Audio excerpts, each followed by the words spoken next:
So today's the second passion project, and today we're doing Gus's R33 GT-R. I'm personally a big fan of this car. As someone who previously owned an R33 GT-R, I can look at his car and I really appreciate some of the things he's done. Let's have a look.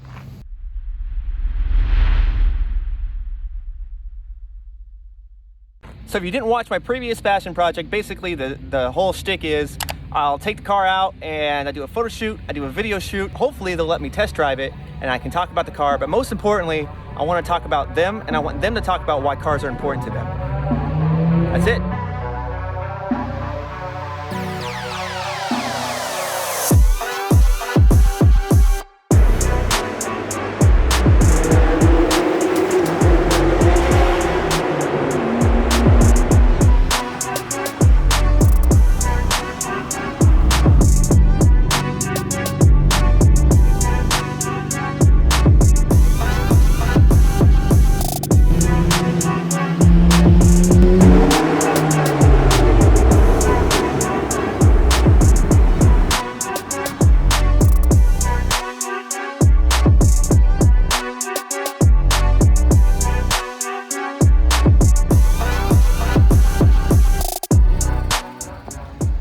So this is Gus, and this is his R33 GT-R.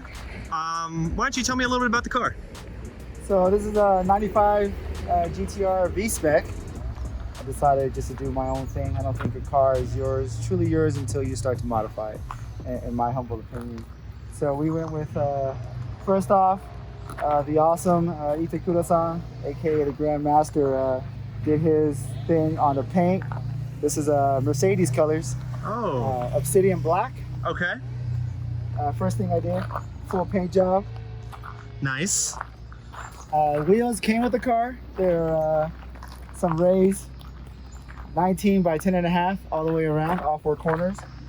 Sporting yokes. Some Advans, 295/30s. So plenty of tire, super sticky. What kind of brake rotors did you put these brake rotors on? So those are stock brake rotors. Had them repainted. Oh wow! Okay. Actually, STF Tuning has painted my wheels twice. Really? My first paint job was a black, or just the stock color with a white wheel well. Oh, okay. And found out really quick that Brembo and white wheel wells don't do very well together. Oh. Did you have race pads on it? Yes. Ah, yes, okay, it's okay. absolutely horrible. Got all kinds of brake dust? All kinds. So this is actually also a Mercedes hyper white color. Oh, nice. For the Brembo brakes. I like that. So took it back to them, did a second paint job, went with a solid black gloss and a satin black wheel well. Oh, nice. Okay. So in the barrel there. And are these the stock R33 brakes? Stock R33 brakes. Oh, okay. I did the Brembo decal. That's vinyl. Oh, okay. Easy to replace, along with the Rays on the actual wheels itself is also vinyl. So this is a V-Spec, right? Which Correct. Basically means you've got the electronic limited slip. Yep. You've got some more chassis reinforcement. Correct. Can you pop the trunk? So this was all gray and I didn't like it. Oh, so nice. I got coating material for. Oh, so you dyed this? Yeah. So this is dyed black. Well, it looks nice. Cleaner look. So all GTRs came with this rear strut bar, yeah? I believe so. But correct. behind the strut bar, there's a huge metal plate. Oh, well, you can't see. I don't want to turn. There's like a metal plate behind there. That's really cool because normally you have your rear subframe, which braces the bottom, and you have the strut bar and it makes a circle. But Nissan they went higher and they put a whole plate back there, which I thought was pretty cool. Super stiff, great to drive. Did a little bit of body. Obviously the rear spats, a more aggressive looking rear spat, side skirt extensions, the front lip, different front lip as well, a little bit wider. Then I love vinyl, I like messing with vinyl, so I got a forged carbon vinyl wrap and did the entire lip all the way around, and as well as the rear spoiler. The spoiler. Yeah, let's talk about this. So this It cuts super nice in the sun, as you can see. Yeah, and I really like how it's a really subtle. It's like you typically want to highlight dark cars with bright colors unless you're going for like a matte kind of thing. But you didn't do that. You highlighted a dark car with this. Just really, it's dark, but it stands out. It's very interesting. Started off with the black and white theme. Have a little bit of white accents, but nothing very, just very subtle. Yeah. And I also blacked out the GT-R on the black, and I dabbled with some LEDs and made some custom LED tail lights. What is some of the work electronics wise that you've done to this car? That's kind of your specialty, yeah? Yeah, kind of specialty, but I'm a novice at that. Oh, okay. The LED lights, if I turn on the light, you can see. Ah, nice. I want an LED light so bad on my 33. Took apart the light, made a custom plate, put halo rings. Each halo ring, I made an individual resistor to ensure that not too much power surge to each LED ring. And of course, smoked everything out. The guys at Art Graphics hooked me up and actually vinyl wrapped it, because you would think it's simple just because it's round, but it's a pain to wrap just a small LED halo like that. Now, the Art Graphics guys, aren't they the same guys who did the Fast and the Furious cars? They did the for Fast Tokyo and the Furious Drift? Cars. They did the Lambos too. There's a Lambo dealership in Central Tokyo. Oh. And they have a SV wrapped by them, and also one of the SUV, the Lamborghini SUV. The Urus. Oh, okay. So, The Urus. yes, the Urus. Urus. All right, that's dope. Yeah, because I was thinking about going to them because I was playing with the idea of doing a Natasha car for a while, and I ended up not doing it. But great people, pricey, but obviously you're paying for the work because their level of detail is awesome. As you can tell, it looks like it's painted, but it's actually just vinyl. yeah, for the lights, yeah. Yes. That's awesome. Tail lights, and of course I have gobs of LEDs for the reverse lights and the signal lights. Cool. All right. All right. So you were talking about it earlier. You said these tires were Nievos. Oh, okay. So this is the Yes. is the name. All right. Cool. That's interesting. You can tell by the tread pattern that they're really sticky. How do you feel about them? I absolutely love them. I'm not much putting my car on the track. Yeah. Up here in the mountain, it's great. I have no Nice. issues with driving it as far as keeping control of the car. So it's Yeah. absolutely awesome. And even if you don't track a car, having a sticky tire is a pretty key safety item, right? So Absolutely. it's gonna wear faster, but you're gonna have a safer time on the road. These bad boys are pricey, but you get what you pay for. Yeah, for sure. Also on the front end, had custom headlights made. A company out in the States called 6 HIDs hooked me up. Integrated halos, LED bar, all sequential signals. High, nice. low beam, and high beam. And Why don't you can you pop your hazards on yeah, for it? absolutely. Yeah, I love that. That's awesome. Does it pass GCI like that? Yep. No, I had to take them off. Oh, you had to swap them out for inspection? I had to swap everything. Yeah, that's the thing that sucks. But you don't see a lot of custom headlights in Japan because you have to swap them out when you do your vehicle inspection, because they have to I think they have to be the OEM ones, or they have to meet certain alignment requirements. Right. And LEDs have a hard time with that. So I made some custom brackets for the Rocket Bunny LEDs at the very, very bottom. Just a little bit of a lighting accent at night. Doesn't do much for seeing the road, but it's just a good little accent. Yeah, I imagine it's really nice. And of course I have a illuminated GT-R emblem made by one of my homeboys that went up acrylics in the States as well. And this is cool because it looks like a mirror, but when at nighttime it looks straight up like a GT-R LED. GT-R emblem. It's super cool. Like if you were to see it at nighttime, you wouldn't expect it to be anything other than, oh, they put lights in their GT-R emblem. And looks like a regular GT-R emblem, but in the daytime it's really kind of confusing. So that's really neat. I like that. As far as the engine bay, going to the Hispanic side for me, I do super sparkly cam covers there. Then going for the whole black with the gold accent look, started blacking everything out, blacked out the strut bar. Nice. And dress up bolt kit, haven't finished putting it on, but most of the dress up bolts will be gold as well. Apexy intakes and the HKS piping kit. And you got an oil filter relocation kit. Relocation kit. That's pretty much step one for a GTR. Absolutely. And I confess that I never actually did this on my GTR. I meant to, and I put it off, and I ended up selling the car before I ever got it done. So good luck to the next owner if you're getting that. Has an oil cooler kit as well. Cool. Nothing too fancy, real clean, a little bit of sparkle. I like it.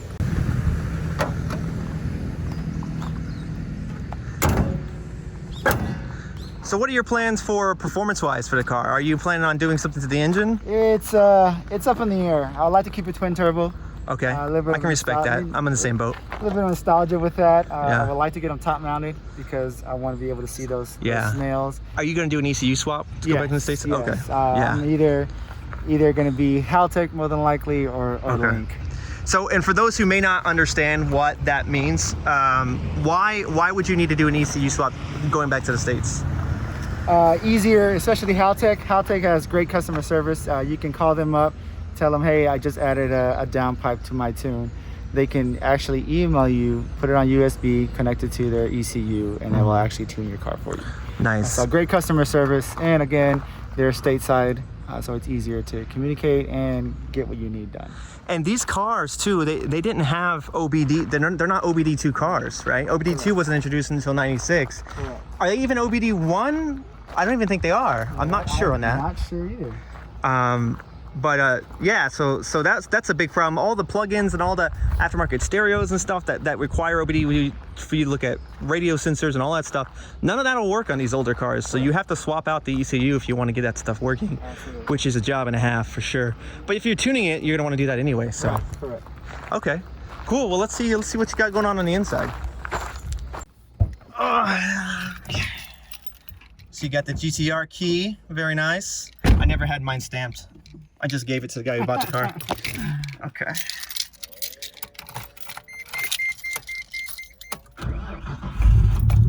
Let's show a wide angle for this. Get the AC. All right. So talk to me about the interior. All right, so starting off, you can't tell during the day, but every LED in here has been swapped out to white, bright white, to include the halo around the key ring. Oh, nice. So I wanted everything, my OCD did, and everything needed to match. Also had the clock redone, so it's white versus the green. Did a AC relocation kit because I wanted the double DIN. So now you got your double DIN here, and your actual AC, along with the torque converter, is in the glove box. So I actually have a question about that because I'm a sucker for having a nice interior. It's a big thing for me. And that was one thing that really bothered me about my GT-R is that it was a single DIN.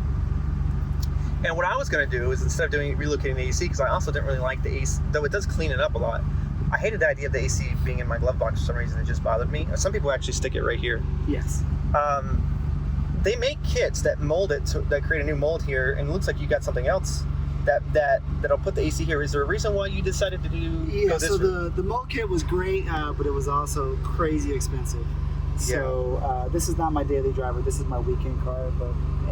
For me, I know where my controls are, so it's not hard for me to flip up the armrest and go to the controls. That makes sense. So the gauges came with the car, but the gauges were mounted on top, like most individuals have it. And I wanted to clean this up, so I got a cover, had it custom painted to match the car, relocated and built made out of plexiglass. I built it and melted it to actually mold to the contour of the actual console. Right. Because for these GT-Rs, if you don't know, this section here is normally an ashtray and a cigarette lighter, and it's actually molds down. So it molds up. That's what it was. Molds up. Yeah, it molds up, and this is all one piece normally. So it can be, so basically, if you're trying to relocate your DINs around here, it just becomes a real pain in the butt. So you actually just made your own. Yeah, I made my own. Cut out the back end. I don't smoke, and I don't need an ashtray, so cut it out. Made for the Defy gauges, put it all together, and it actually worked out pretty well. Awesome. Leather stitching with a white accent just to match the exterior. I like that. Went with Momo for the shift knob and the steering wheel. The latest set. Love it. Only carbon fiber accent I really have. Love a nice flat bottom. Yeah, I absolutely love that steering wheel. Which is the only carbon fiber accent, is the e-brake. Yeah, when I say your car in a garage, I thought this was a carbon fiber type deal like this, but it's not, is it? I can't remember what the material is made out of. But took it to our guy, Ito Kudo-san, and he hooked it up and painted to match the rest of the interior as well. Oh, that's super awesome. Now Ito, he's the same guy who painted my Miata, by the way, if anybody's wondering. He's awesome. That's cool. Also did the door handles, little trays on the side, and everything's all painted to match. Easier. So this is interesting to me. Was this one of the carbon fiber ones you just had to refinish to match? Correct. Oh, yeah, okay. So it came with a carbon fiber inlay over it. I bought a new one and just had it painted. Because I had to replace this part of my GT-R, and within like a year, because mine I didn't do any carbon fiber or anything on mine, but I wanted a satin black kind of. Right. Yeah. So I got one that was satin black, and within a year, from my knee right here, it started peeling. So my first attempt to accessorize the interior was I vinyl wrapped this in carbon fiber. Some 3M technique, great stuff. It turned out great, but the first summer, the humidity, the heat decided started to come out on the edges, and it's just bothering me. So I said, obviously, in this humidity, heat out here in Japan, it's just not going to work very well. So humid out here. Yeah, so I decided to just have it all painted. That way, it wouldn't have to worry. Okay. Next on the list is to start getting all the other panel pieces, getting another set of panel pieces, and having them painted as well to match the rest of it. Oh, nice. So you're actually gonna paint. So you're actually gonna paint all this to be like that. Yeah, everything will be painted. Oh, even are you gonna put a cushion? Like I'll put that a seems like cushion. it might be uncomfortable. This is the one question mark. I'm not sure what I'm gonna do on this, but I don't like the gray color. Yes, that's fair. So I'm undecided yet. Okay. Yeah, because I imagine putting your arm on this, especially in the summer, I bet that would be pretty rough. But probably state size when I'll go and get the door or the seats, because I love the stock seats. Are comfortable, they're great. I love some Recaros, but Recaro price is insane sometimes. So I'll just have it all, the interior redone and color matched. So you just have these seats reupholstered? Yes, the whole interior would be reupholstered. Yeah. You know, the first thing I was going to do with mine is I was going to get rid of it and get rid of the seats. And I'm glad I never did that, because honestly, they are extremely hard to beat as far as comfort and bolstering goes. And they're just so expensive, like it's almost a shame to get rid of them. Yeah, it's nobody's ever in my back seat, so it's not really used. My two front seats, it's mainly what's used, but I'll do the whole interior just to match it. What you see back there is a subwoofer as well that I haven't had installed, but that'll be installed. Oh, okay. I had all the speakers redone, JBL Stadium speakers all the way around, and I also had all the doors and the trunk dynomatic. Okay. So it just helps with the sound. Nice. That's super awesome. You can super hear that tome when you start to oh, okay. It picks up. So it doesn't quiet the exhaust. Absolutely not. That's good. Does it get droney on the tolls? So I used to drive a truck in the States. I had an F-150 5.0 liter. First thing you do is you dump the exhaust and you put a Flowmaster on there. So I'm used to the drone. Oh, okay. So I don't have any issue with it. Plus, when I have the radio on, it masks a lot of that drone that you would usually get. Okay. So I have no problems with it. This is a sports car. It's not designed to be soundproofed on the interior. Right. So you're going to get that drone sometimes. Yeah. But to me, it doesn't bother me whatsoever. Okay. So I see you've got a aftermarket. This seems to be a digital rearview mirror. It's a digital rearview mirror with a rear front-facing camera, and it also connects to a rear camera. I don't think you can see it. You can't really see it during the day. So there's like a front-facing camera here and then a rear-facing camera here? No, it'll switch to the rear-facing camera when you put it in reverse. Ah, okay. So and then this is all just regular mirror. Ah, that's super neat. And so I see you said you got a torque converter in here, yeah? Do you have a turbo timer? I thought I heard. Turbo timer. Yeah, so turbo timer. And now you've lost me here. What are these? So this is just for the Defy system, the Ready Defy system. Okay. Here. Oh, okay, so that's for these guys? Yeah. And then what is it? Same thing? Both of these? Yeah. And is it just, are these digital gauges? No. Oh. They're so what do the controls do? So it just lets you play with where you want your oil pressure at, where you want all the things to the car. And again, this is older technology, so my plan is to upgrade to the newer version of each. You can just do it all on your smartphone. Yeah, exactly. Okay, cool. Still keep the information, but just upgrade. Got a little Godzilla guy here. Got my little Lego Godzilla, then I got, I'm a Star Wars geek, so I got my little Vader over there hanging out. I think this is super cool because it really speaks to the car. The car feels very Darth Vader to me. It's all black, and wasn't my plan. This car, like I said, I was here, I was in a mine, had a little cube like everybody else does, and was just planning to do my tour, but this came up and I was like... Really? You weren't planning on doing any of this? Wasn't planning on doing Oh man, I bet your wife was happy about that. She was absolutely elated. And she still listens to this day. That's awesome. Oh. And you know what, actually, I've met your wife. He's serious. He's not being sarcastic. She actually is excited for him. Yeah. She's awesome. She's a great supporter, and she understands this is my only true hobby is cars, bikes, and trucks. I've got an R1 in storage that I custom built. No way. Out here. Oh wow. Unfortunately, it'll be there for another year. So that's awesome. That's super great. It's really cool to see when it's not like this elephant in the closet that you guys don't talk about it, but it's something you're both embracing. It's super awesome. She doesn't agree with the price tag of the stuff I get, but she understands. That's so great. All right. Well,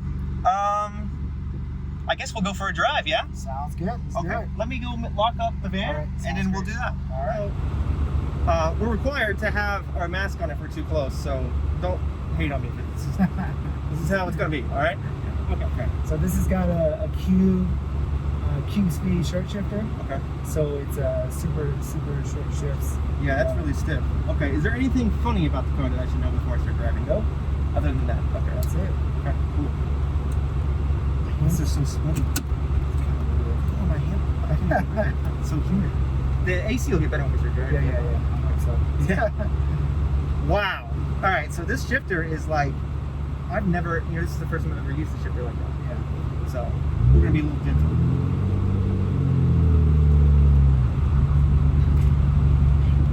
All right. Yeah. That's so crazy, man. That would be so much fun on tracks. I think it's almost kind of scary type. Do you have coilovers on this? Yes. It's Cusco coilover system.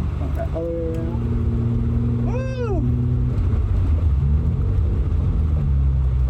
That's funky. All right. So let's talk about you. Why do you like cars? Tell me about a little bit of your car history. What got you into cars? Oh, this is nice. I've always loved cars. Started off, my first car I ever bought for myself was actually a Honda Accord. So I started off with a JDM. 4-door, nothing very fancy. Obviously, airman pay, not much you can really do. So you got your first car when you were in the military? First car in the military. Actually, when I was in high school, I had a car that my wonderful parents You talking about the first car you bought? left me. Was a Dodge Daytona. No way! Yeah, that was my actual first car. I hated that car with a passion. This is nice. This car is very fun to drive. Yeah, Okay.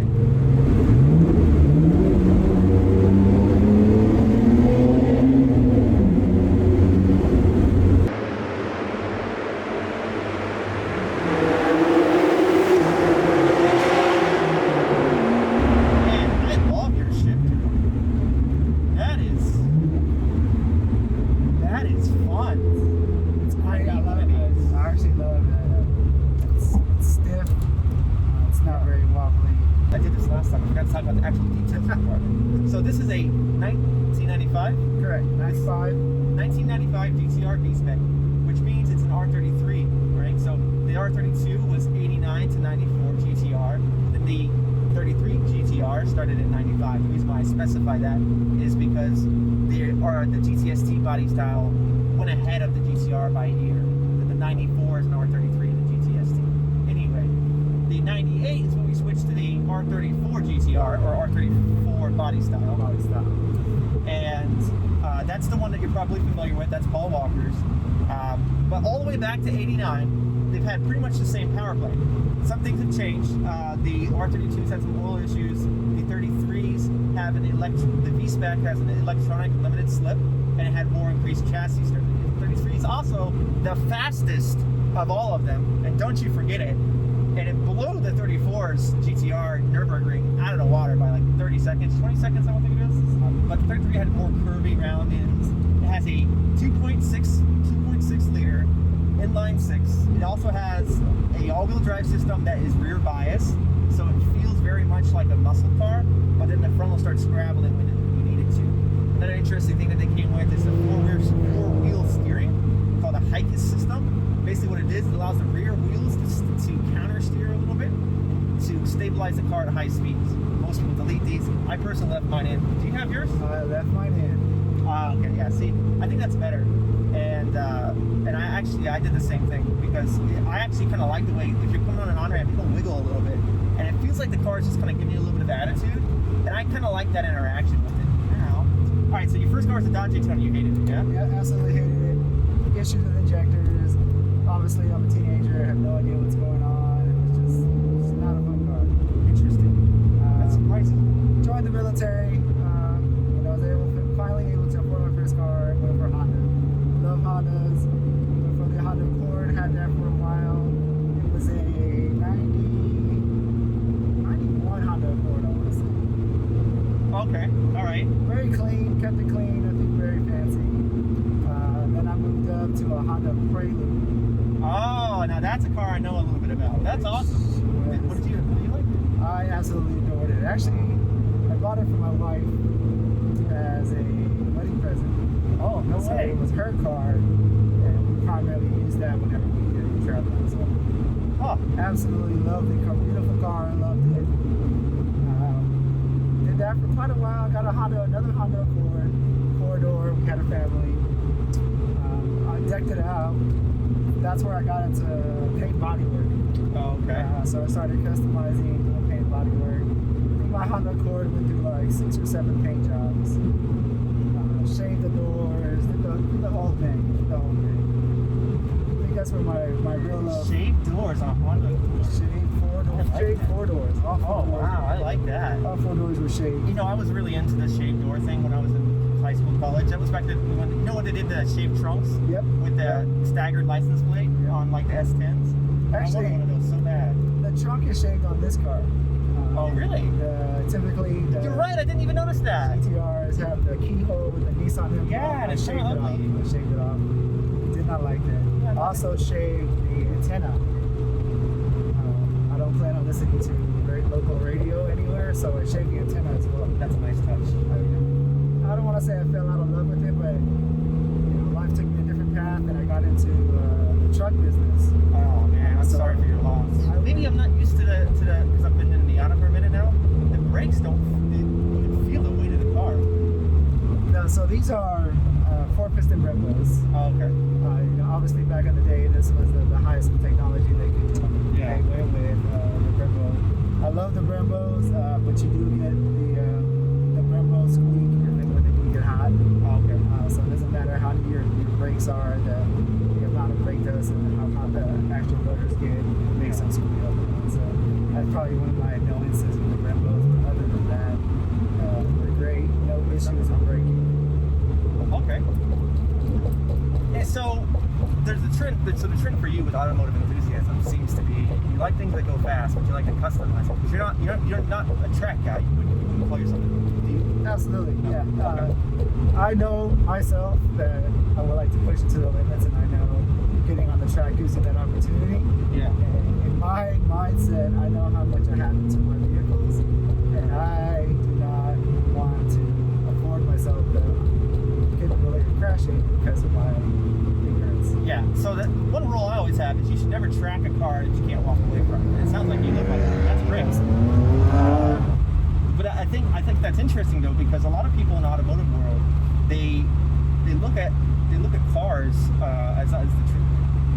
There's a lot of people who think that if you don't like the tracking is the apex of cars, but those same people don't track their cars, right? And I think that's interesting. I think it's really important to show that there's different kinds of automotive enthusiasts. It's not all about burning rubber and doing track, or drifting is not all automotive enthusiasm. Just like grip track use is not all automotive enthusiasm. There's people who see cars as self-expression. Absolutely, self-expression actually is a great way to characterize it. I got plenty of buddies that are track guys, and I give them all the credit in the world because it is not an easy skill to master, and it is not a cheap hobby to have. So if you're doing it, it's because you love it. I do it because I enjoy making my car my own. I like the process. I like everything that goes into it. And we are such opposite people. I hate working on that car. If I could do it myself or figure it out, I would love to try it. Just like my LED taillights, I custom built the first set. Got all the LEDs built, testing one at a time. It took me about a month and a half before I actually placed them in the taillight. Did one more test, so I blew them off. Oh, So yeah. I literally up in smoke went $300 with the LED.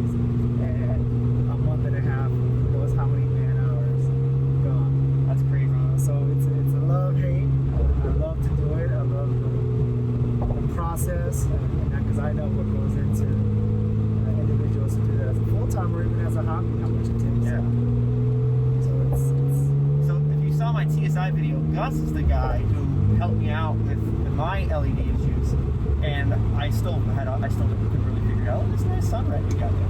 I still couldn't really figure it out.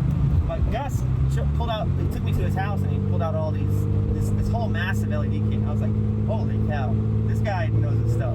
So you see, you strip off enough wire, so you have enough wire to wrap around the other end. Okay. So now what you're gonna do is just gonna take one of these, and I'm not gonna go too close. You never go too close to the base. Okay, it was really impressive. And I was like, man, there's so much to cars. Then there's people who like me who just don't want to do any of that and just buy a cheap car and they just want to run it. And I think that's really neat because all these people tend to fight, but there's no need for that. There really isn't. And I look at what Gus has done to this car, and it blows me away. I have so much respect for the work that he's put in this car, the thought that he's put into this car, and I would never be able to do this. That's one of the reasons why I sold my GT-R, because that's what you need to do to bring one of these cars back into this century and to be something that's really enjoyable. And Gus is taking that challenge on head on, and believe me, it is not an easy challenge. If you've ever owned a Skyline, the interior, like people think these cars are sexy, and they are, but as soon as you get inside, it feels like you're in a C4 Corvette. It's not fun. And he's completely redesigned it, and now this car is truly a pleasant place to be. By the way, the AC works great now. Yeah. So is this car, do you see yourself selling this car? So I've been asked that a lot. I think my wife asked me more than anybody else. And for me, anything's for sale because I can always start a new project. But the price has to be right. Right. What the price is, I couldn't tell you right now. No one's offered me anything. Right. It would have to be extensive. You invest in a lot of time. And from someone who's owned the same car, just not done the same way, I can tell you that this car is tight. Like this thing, the steering feel is just right there and ready. There's no weird resistance in the steering wheel. The shifter is just butter, but it's butter for exactly a split of a second because that's all you need. It rides smooth. It feels like a really GT car, which I think is what these cars were intended to be. I'm sure the 32s were homologation cars, but the way where Nissan saw these cars, the way they marketed it was a GT car, much like a Corvette. Oh, they're gonna hate me for saying that. But that's the truth of it. I love this car. I was looking forward to coming to Japan because I knew the car culture out here was just something else. Yeah. The roads are absolutely amazing. It's so smooth, so clean. So it's something I wanted to really experience, and this car has really enabled that. Plus the crew that I rode with, shout out to Mighty 90, another great group of car enthusiasts like myself, and we enjoy going out in the street, going on the long cruises to Tokyo when we are allowed, and just experiencing each other's company with the great cars.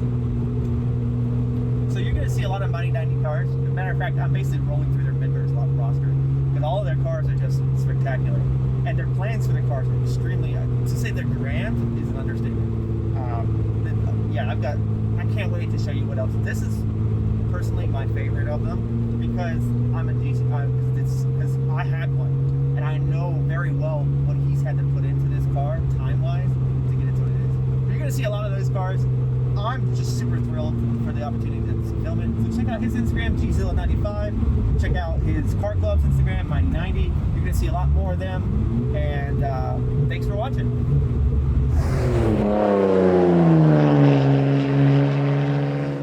Oh, I like that. I like that a little bit. Getting chased by a roadster. I wonder if I was in the shot.